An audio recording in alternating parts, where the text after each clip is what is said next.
한 주간 평안하셨습니까? 네, 반갑습니다. 우리가 지난주에 바울이 전하는 인생 수업을 살펴보면서 우리의 남은 날들을 어떻게 가치 있게 살아야 할지를 여러분들과 함께 생각해 보았습니다. 그것은 전제와 같이 부어진 인생, 희생의 가치죠. 희생하는 인생, 달려갈 길을 마친 인생, 믿음의 가치를 따라서 사는 것, 주의 상급을 준비하는 인생, 영원한 삶을 준비하는 영원한 삶에 대한 가치를 여러분들과 같이 나누었습니다. 사랑하는 여러분, 우리가 이 세 가지 가치를 잊지 말아야 됩니다. 그리고 이 가치를 따라서 살아야 합니다. 자, 오늘 본문은 바울이 디모데후서 이 편지를 마무리하는 내용인데요.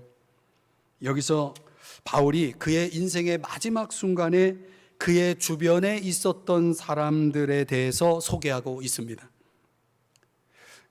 좀 자세히 내용을 들여다보니 디모데를 포함해서 무려 18명의 이름이 등장합니다. 18명. 또 이름이 밝혀지지 않은 사람까지 하면은 상당히 많은 사람이 언급되고 있습니다.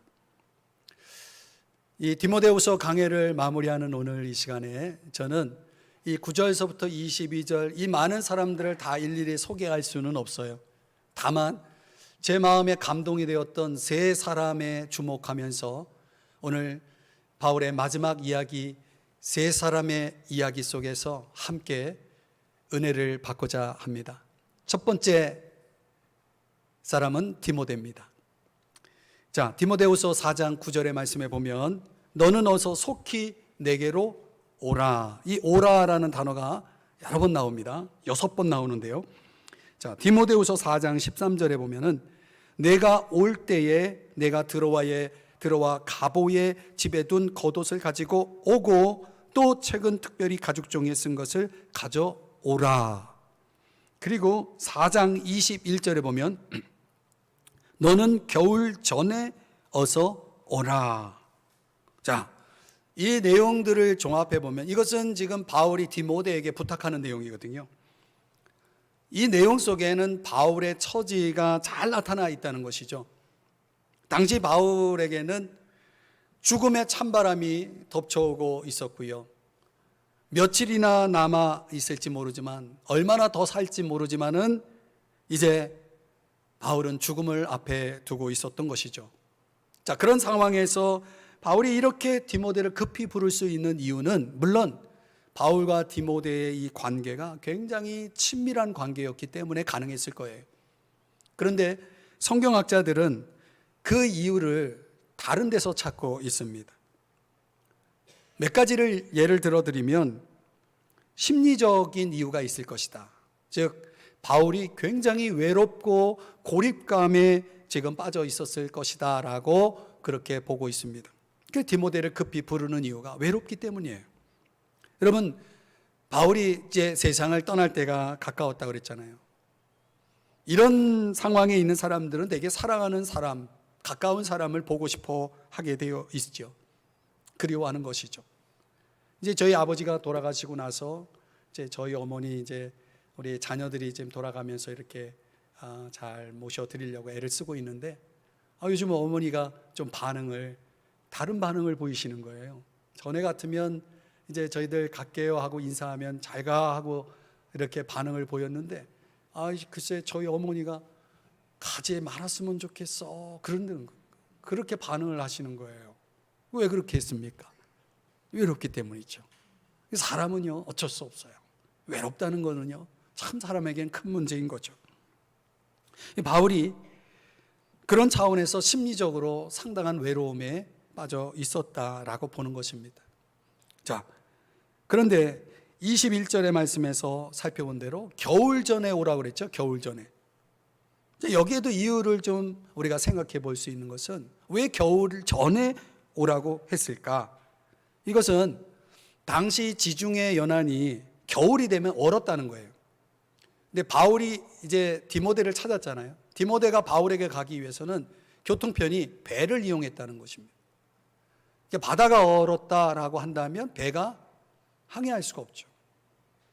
이제 항구에 접안할 수가 없기 때문에 겨울철에는 이 비활동기라 해가지고 배 운항을 하지 않았다는 거예요. 그러니까 배가 운항을 안 하면 디모데가 갈 수 없잖아요. 그러니까 그 전에 오라라고 하는 그런 어떤 지형적인 이유가 있었을 것이다라고 보는 해석도 있고, 어떤 의미에서는 바울이 당시 나이가 한 70세 정도 되었다고 보고 있어요. 말하자면 육체적인 겨울을 맞았을 것이다. 사람이 나이가 들면 어떻습니까? 춥다고 하잖아요. 무릎이 시리고 뼈마디가 쑤시고.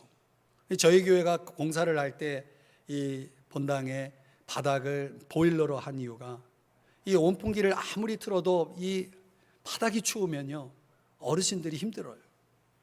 그래서 우리 장로님들과 의논해가지고 공사할 때 우리 보일러 깔아줍시다 해가지고 그렇게 공사를 했기 때문에 저희 교회는 겨울철에 춥다는 생각 없어요. 아주 따뜻하게 예배를 드릴 수 있는 거죠. 그러니까 이 바울이 말이죠, 굉장히 몸이 나이가 들다 보니까 추운 거예요. 그런데다가 바울이 지금 감옥에 있어요. 아주 깊은 저 지하 동굴 감옥이거든요. 얼마나 추웠을까요? 말도 못하게 추웠을 거예요. 그래서 13절에 보면 디모데가 올 때에 보세요, 겉옷을 가져오라고 그래요. 겉옷을 가져와라. 이 겉옷을 왜 가지고 오라고 하겠어요? 추우니까 덮으려고, 그 추위를 달래려고 그걸 가져오라고 한 것이죠. 또 다른 의미에서는 아마도 이 바울에게 마음의 겨울을 맞았을 것이다, 이렇게 보는 해석도 있습니다. 그러니까 사람들이 하나씩 바울을 떠나가는 거예요. 무척 외로웠겠죠. 그래서 성경에는 분명하게 그 이유가 무엇인지를 밝히고 있지 않기 때문에 뭐라고 말할 수 없지만은 이 모든 것들을 다 추론해서 생각해 보더라도 적어도 겨울이 오기 전에 디모데를 오라고 부르고 있는 것입니다. 여러분, 제가 여기에서 은혜를 받은 거예요.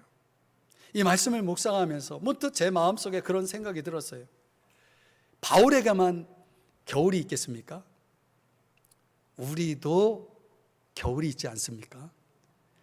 만약 우리 인생에 겨울이 온다면 여러분, 우리도 바울이 겪고 있는 것 똑같이 겪고 있을 수가 있겠죠. 그럴 때 바울은 디모데를 찾았다고요. 어떻게? 내게 속히 오라고 부르잖아요.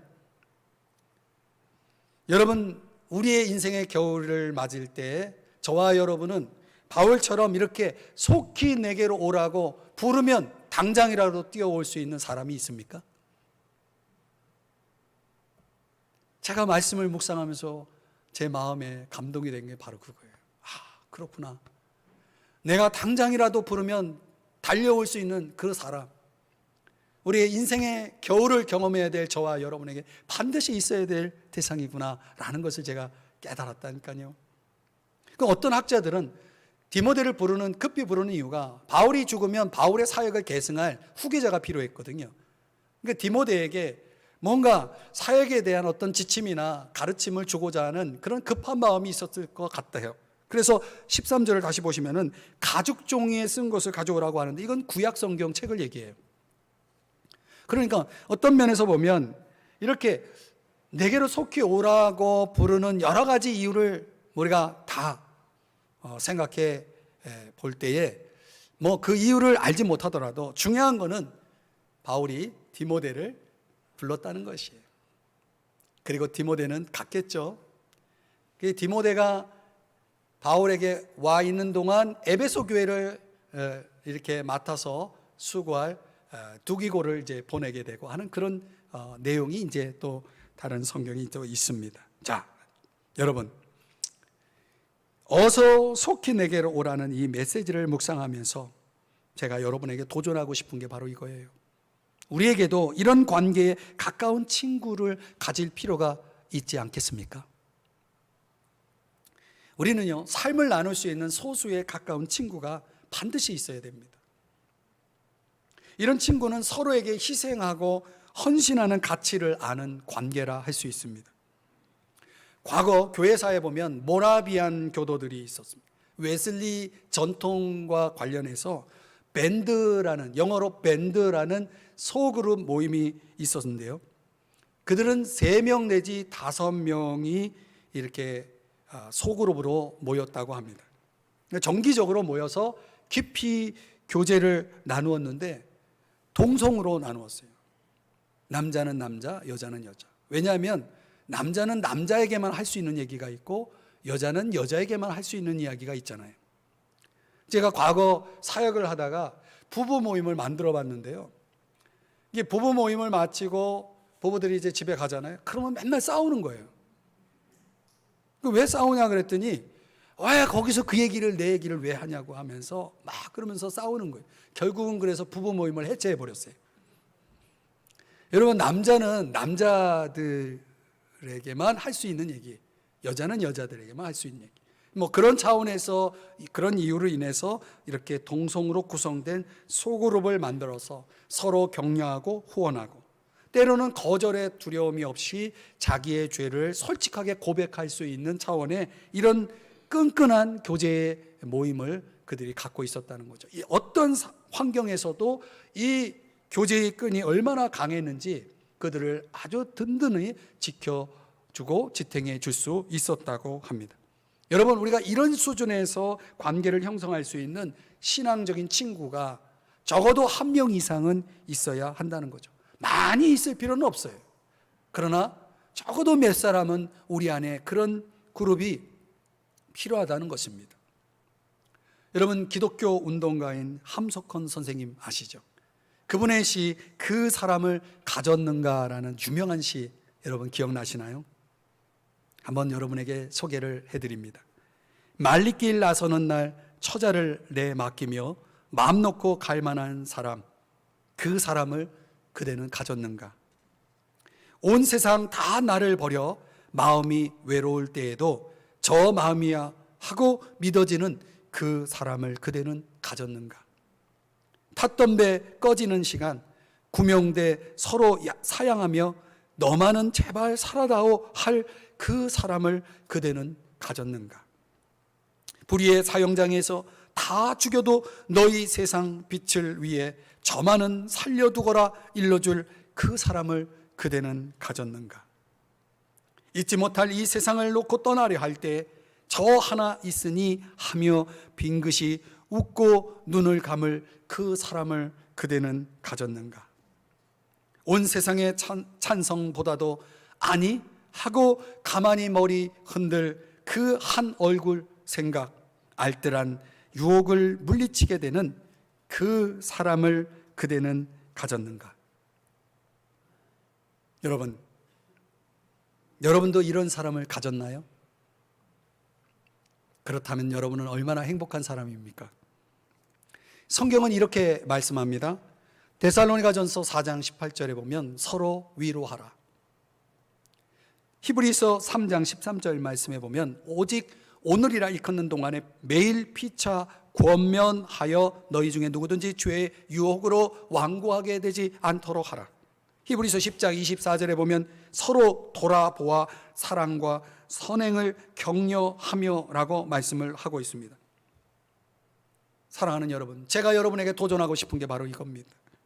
바울이 디모데에게 내게 속히 오라라고 했던 것처럼 저와 여러분이 필요할 때 부를 수 있는 사람이 있어야 되고 만날 수 있는 사람이 있어야 되고 내 삶을 깊이 있게 나눌 수 있는 사람이 있느냐는 거예요. 믿음으로 서로를 도우며 응답할 수 있는 그런 좋은 신앙 친구가 여러분에게 있기를 주의 이름으로 축복합니다. 두 번째 우리가 주목하고 싶은 바울의 마지막 이야기 속 인물은 데마입니다. 데마. 자, 4장 10절의 말씀 우리 한번 같이 읽어볼까요? 시작. 데마는 이 세상을 사랑하여 나를 버리고 데살로니가로 갔고. 아멘. 여기까지. 자, 그 내용, 다음 내용은 여러분들이 따로 보시고요. 자, 여기 데마라는 사람이 언급되죠. 데마가 누군가?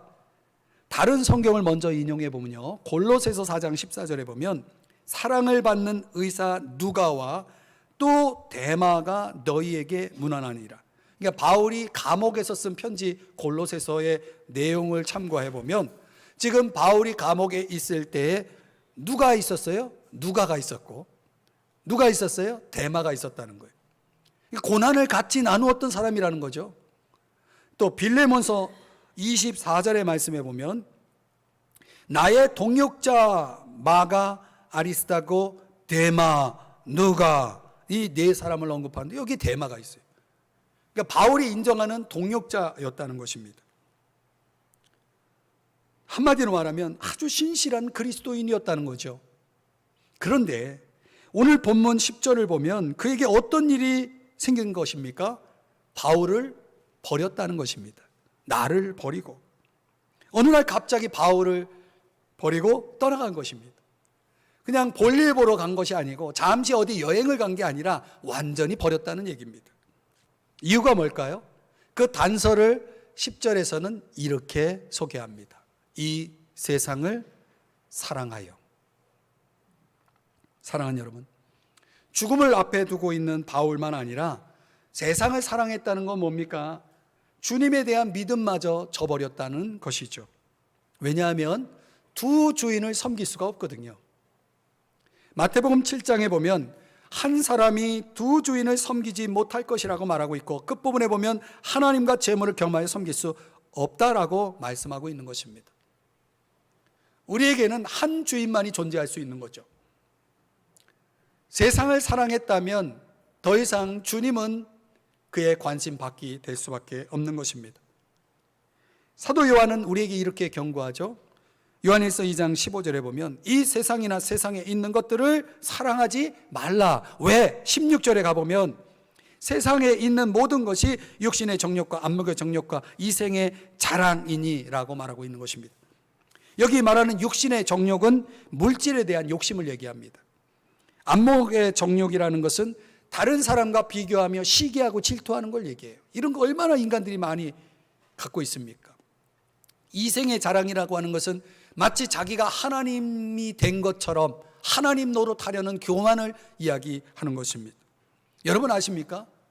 세상을 사랑하는 사람에게는 이 세 가지의 욕심이, 정욕이 이것이 작용이 돼서 결국은 마귀가 그들의 믿음을, 그들의 삶을 무너뜨리는 강력한 무기로 사용하는 것들이다라는 것이죠.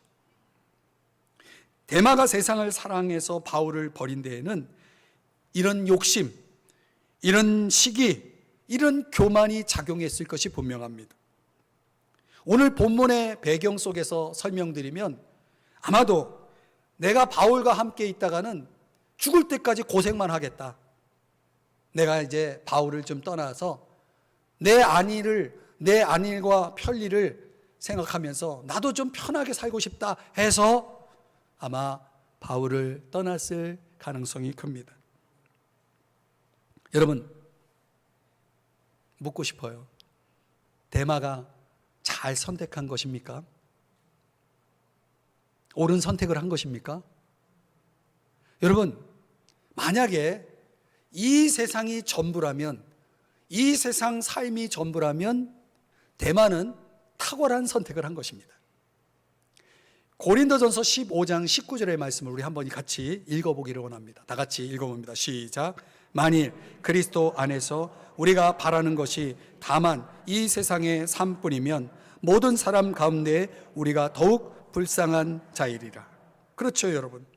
만약 이 세상 삶이 전부라면 우리가 굳이 예수 믿으면서 고난을 당하고 어려움을 당할 이유가 없는 거예요. 그러니 데마의 선택이 옳다는 거죠. 그러나 여러분, 이 세상 삶이 전부가 아니잖아요. 아멘. 이 세상 삶이 전부가 아니잖아요. 많은 믿음의 사람들이 고난의 길을 가고 순교의 길을 갈 수 있었던 그 이유가 뭡니까?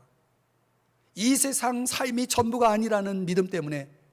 더 나아가서 로마서 8장에 17절 18절에 보면 다 같이 한번 읽어봅니다. 이렇게 말씀합니다. 시작. 우리가 그와 함께 영광을 받기 위하여 고난도 함께 받아야 할 것이니라. 생각하건대 현재의 고난은 장차 우리에게 나타날 영광과 비교할 수 없도다. 할렐루야.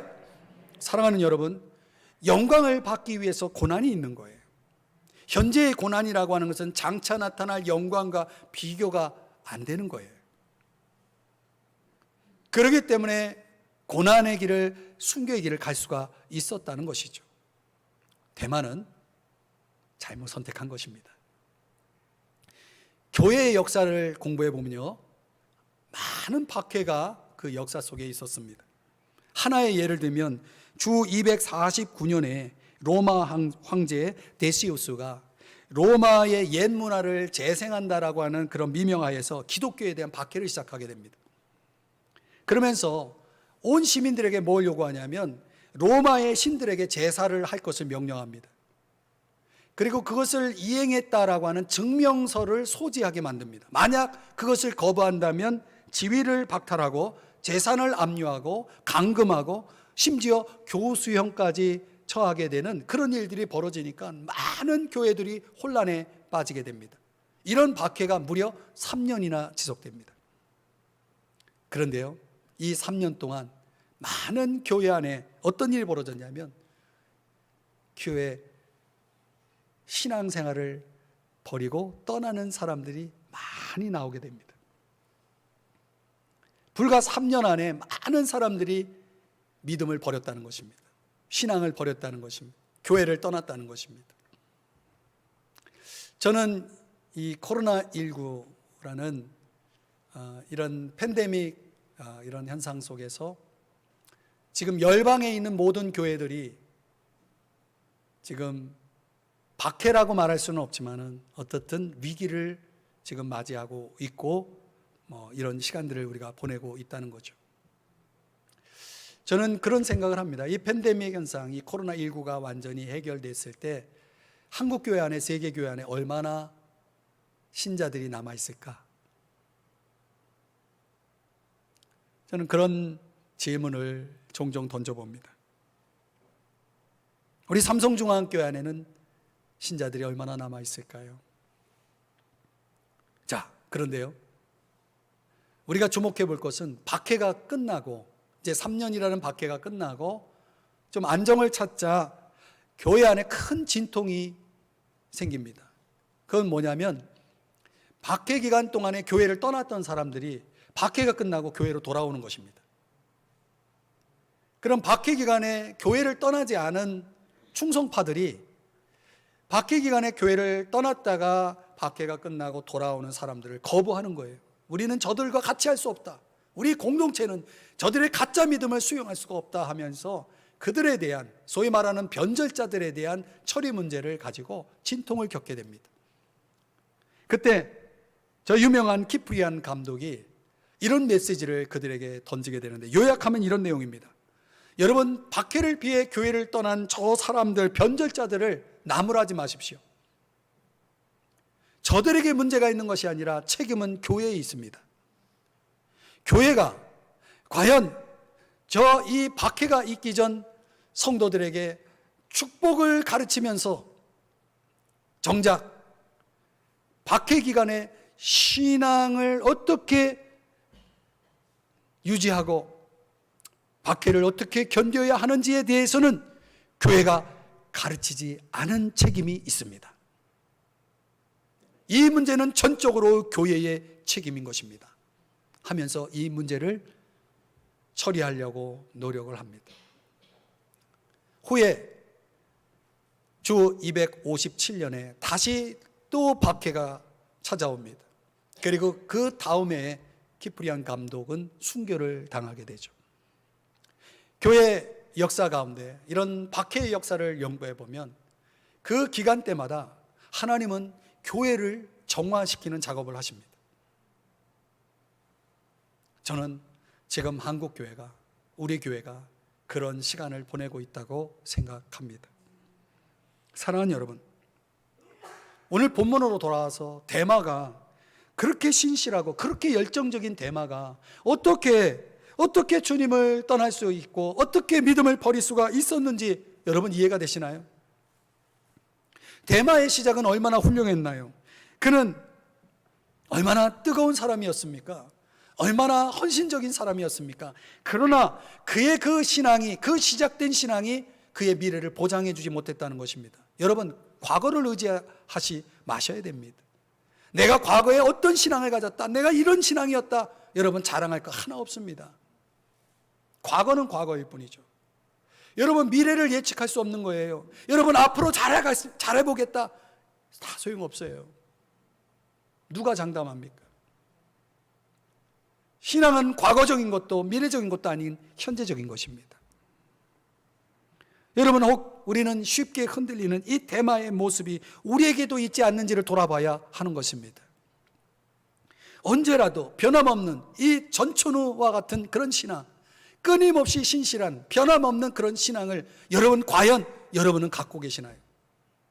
그런 신앙이 되어야만이 우리가 제2, 제3의 대마가 되지 않을 수 있다는 거죠.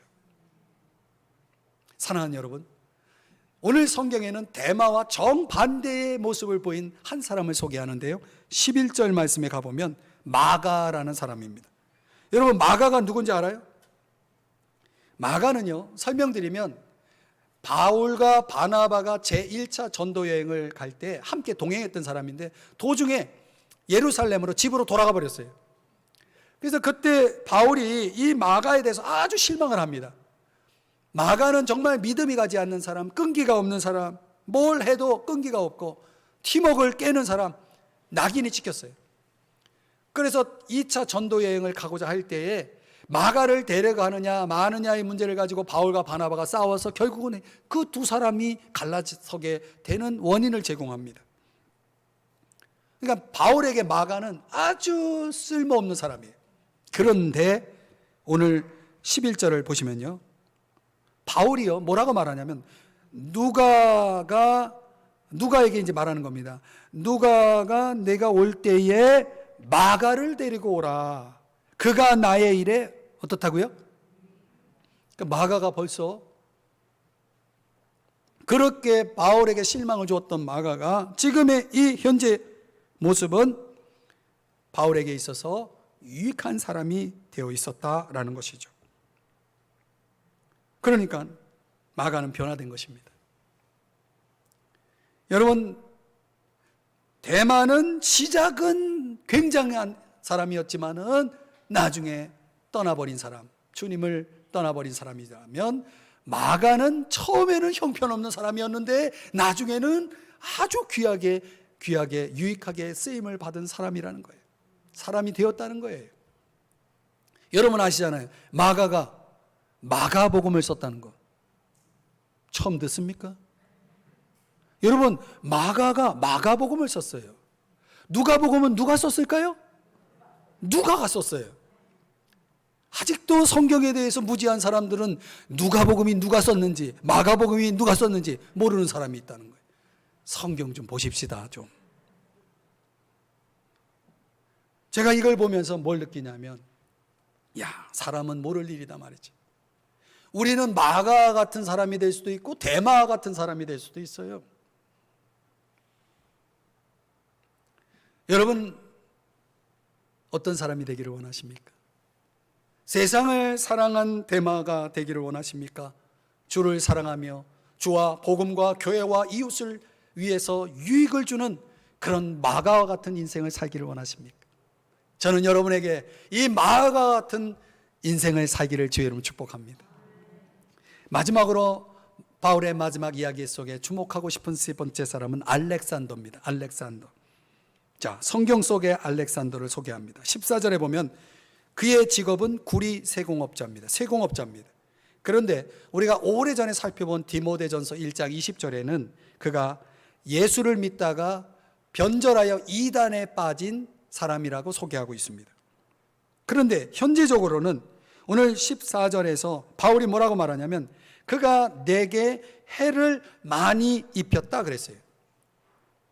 그러니까 학자들은 이 알렉산더가 바울을 고발했거나 고소했거나 아니면 고발의 증인으로서 아주 바울을 궁지에 몰고 힘들게 하는 큰 해를 끼친 사람이었을 것이다 라고 그렇게 해석하고 있습니다.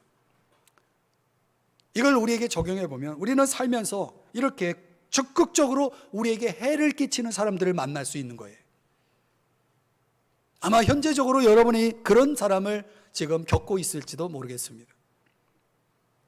때때로 그런 사람만 있는 것이 아니라 때때로 소극적으로는 우리에게 아주 작지만 상처를 주는 사람들이 있을 수 있죠. 16절을 볼까요? 내가 처음 변명할 때에, 여기 변명이라는 것은 재판을 받는 과정을 얘기하는데요, 나와 함께 한 자가 하나도 없고 다 나를 버렸으나. 여러분, 이럴 때 바울에게 적지 않은 상처가 있었을 것이라는 거죠. 사랑하는 여러분, 우리가 살면서 겪는 경험 가운데 이런 게 있을 수 있잖아요. 평소에 나랑 같이 늘 함께하고 차도 마시고 식사도 하고 늘 그렇게 함께 삶을 나누었던 사람인데, 막상 내가 필요하고 막상 내가 아프고 막상 내가 힘들고 상처받고 어려울 때 내 곁에 아무도 없다면, 그동안 나와 함께했던 그 수많은 사람들을 생각할 때 상처가 되지 않겠습니까?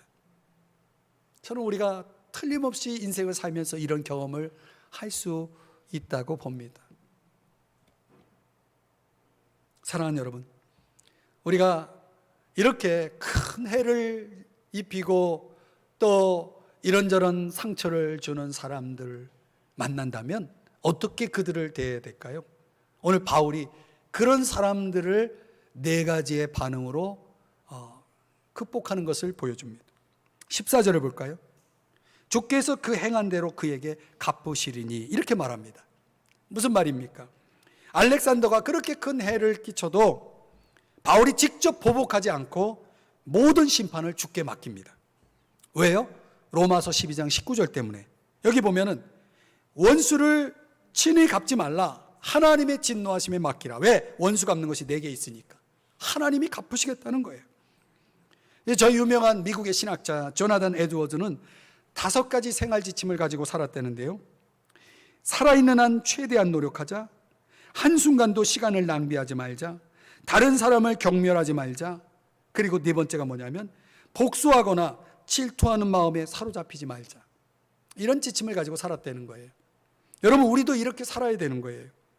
여러분, 우리가 어떤 피해를 봤을 때, 물론 현대 사회를 살아가는 사람들에게는 때로는 우리가 할 수 있는 어떤 조치를 취할 수 있겠지만은, 적어도 거시적으로 보면, 큰 그림 속에서 보면 우리는 이렇게 반응할 수 있어야 되는 거죠. 주님께 맡기는 것, 그의 공의로우심에 맡기는 모습.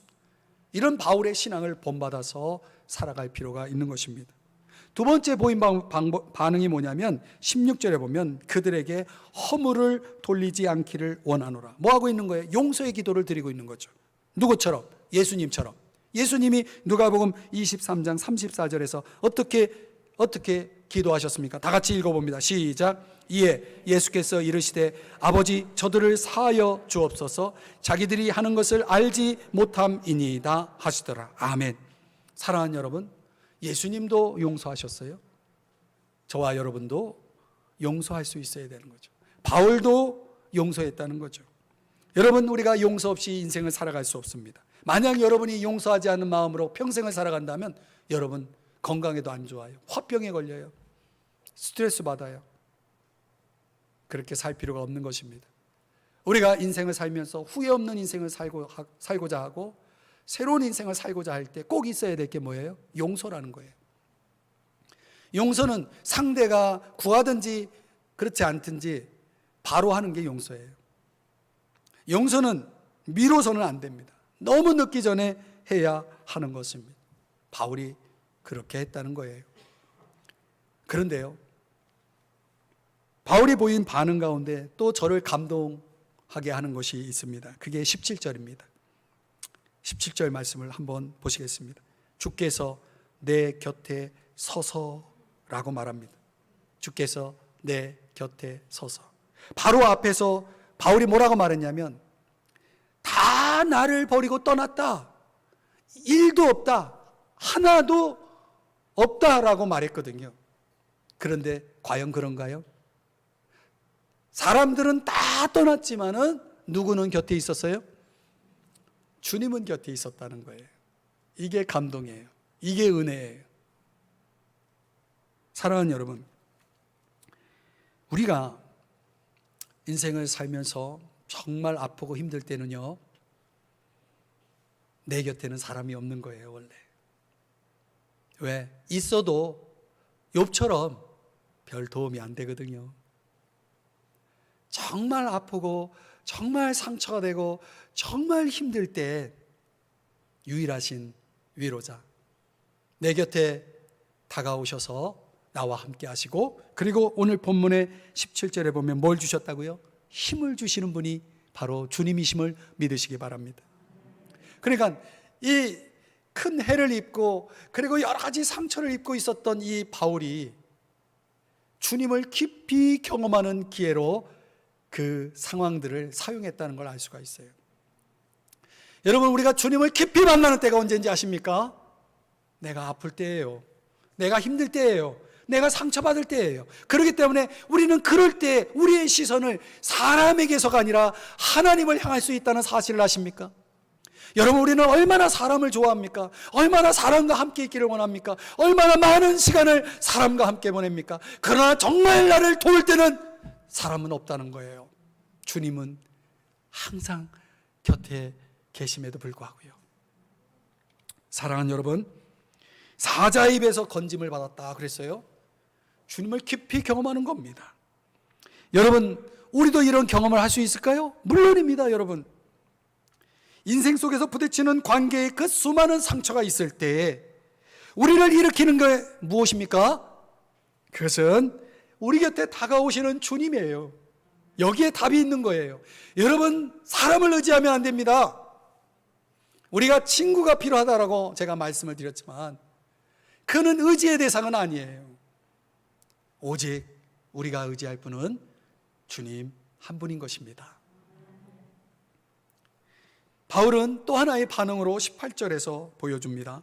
주께서 나를 모든 악한 일에서 건져내시고 또 그의 천국에 들어가도록 구원하시리니 그에게 영광이 세세무공토로 있을지어다.